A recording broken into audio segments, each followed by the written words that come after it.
ہوں گے۔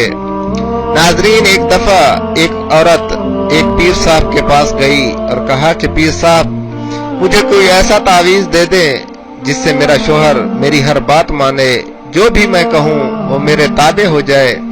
پیر صاحب بہت ہی سمجھدار اور دور اندیش انسان تھے۔ وہ عورت کی بات غور سے سنتے رہے اور کہا کہ بیٹی آپ کا کام ہو جائے گا، مگر اس کے لیے ایک شرط ہے۔ یہ عمل تو صرف اور صرف شیر کی گردن کے بال پر ہوگا، اور وہ بال بھی آپ خود شیر کی گردن سے اکھاڑ کر لائیں گی، تب اثر ہوگا، ورنہ کوئی فائدہ نہ ہوگا۔ وہ عورت بہت پریشان ہو گئی اور مایوس ہو کر واپس آ گئی اور اپنی سہیلیوں کو بتایا۔ اس کی ایک سہیلی نے مشورہ دیا کہ کام تو مشکل ہے مگر ناممکن نہیں۔ تم ایسا کرو کہ روزانہ 5 کلو گوشت لے کر جنگل جایا کرو اور جہاں شیر آتا ہے وہاں ڈال کر چھپ جایا کرو۔ کچھ عرصے کے بعد شیر کے سامنے جا کر ڈالنا شروع کر دینا، وہ گوشت کا عادی ہو چکا ہوگا۔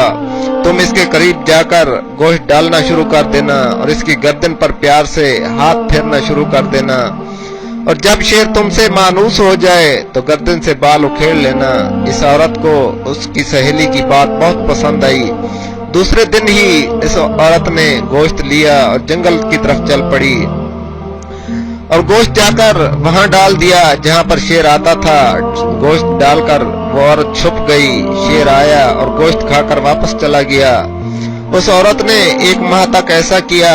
1 ماہ کے بعد اس نے شیر کے سامنے جا کر گوشت ڈالنا شروع کر دیا تاکہ شیر کو پتہ چل سکے کہ اس کی خدمت کون کر رہا ہے۔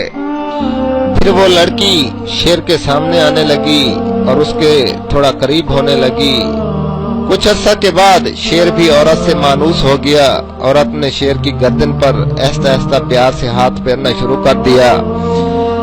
تو ایک دن عورت نے موقع دیکھ کر شیر کی گردن سے بال اکھیڑا اور خوشی خوشی پیر صاحب کے پاس پہنچ گئی اور بال پیر صاحب کو دے دیا اور کہا کہ میں شیر کی گردن سے بال اکھیڑ کر لے آئی ہوں، اب آپ عمل شروع کریں۔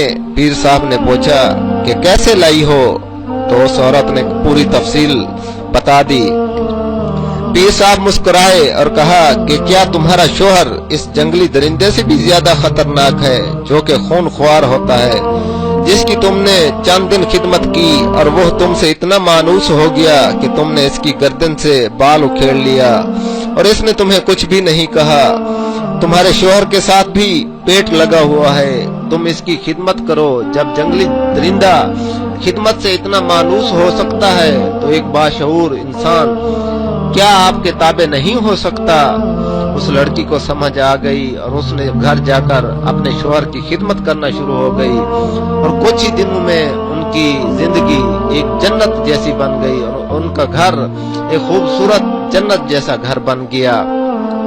ناظرین، اس سٹوری کا اصل مقصد صرف اور صرف یہ تھا کہ گھر اخلاق سے چلتے ہیں، مار کٹائی سے نہیں۔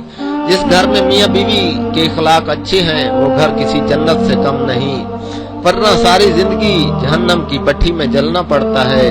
غلطی انسانوں سے ہو جاتی ہے، یہ چھوٹی موٹی باتیں گھر میں ہوتی رہتی ہیں، لہذا میاں بیوی دونوں کو چاہیے کہ ایک دوسرے کو معاف کرنا سیکھیں، درگزر کرنا سیکھیں۔ انسان کتنا بڑا مالدار کیوں نہ ہو مگر اخلاق اچھے نہیں تو کچھ بھی نہیں۔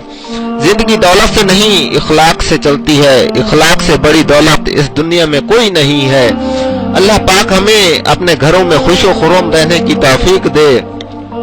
ناظرین، اگر میری اس ویڈیو سے آپ کو تھوڑا سا بھی سبق حاصل ہوا ہو تو پلیز ویڈیو کو نیچے سبسکرائب اور ساتھ بیل کے آئیکن پر ضرور کلک کریں تاکہ ہماری ہر نئی آنے والی ویڈیوز آپ تک بآسانی پہنچ سکیں، اور اپنے دوست احباب سے بھی ضرور شیئر کریں۔ شاید ہماری اس چھوٹی سی کوشش سے کسی بھٹکی ہوئی نوجوان نسل کی زندگی سنور جائے۔ نیکسٹ ویڈیو تک دیجیے اجازت۔ اللہ حافظ، والسلام۔